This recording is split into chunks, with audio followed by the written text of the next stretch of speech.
Kui seni oled kolmandasse sambasse ning oma tuleviku tarbeks raha kogumisse suhtunud leigelt, siis praegult on tark mõelda ning kolmas sammas endale ära sõlmida.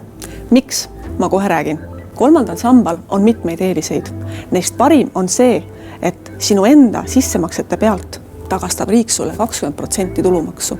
Tulumaksu on võimalik tagasi saada sissemaksetelt, mis ei ületa 15% sinu aastasest maksustatavast tulust ega 6000 eurot. Näiteks, kui panustad 500 eurot oma tulevikupuhvrisse aasta jooksul, maksab riik sulle kevadel tulumaksu tagasi deklaratsiooni alusel 100 eurot arvelduskontole. Seda raha on võimalik kasutada näiteks oma tuleviku tarbeks investeerides või leida sellele rahale mõni muu kasulik otstarve. Teine oluline kolmanda samba eelis on maksusoodustusraha väljavõtmisel. Praegult kehtib reegel, et saades 55 ja olles vähemalt 5 aastat kogunud, on võimalik raha välja võtta soodustingimustel ehk tulumaksumäär on kõigest 10%. Alates järgmisest aastast sõlmitud kolmanda samba lepingutele kehtivad aga uued reeglid. Madalam maksumäär ei hakka kehtima mitte 55. eluaastast, nagu see on täna, vaid oluliselt hiljem, täpsemalt siis 5 aastat enne vanaduspensioniga.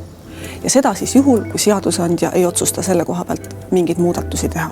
Kolmandat sammast on väga lihtne endale ise internetipangas ära sõlmida ning samuti võid sa alati tulla meie juurde nõustamisele ja me leiame üheskoos sulle kõige sobivama lahenduse. Selleks, et kindlustada oma tuleviku soodsamatel tingimustel, on väga mõistlik kolmas sammas ära sõlmida juba täna.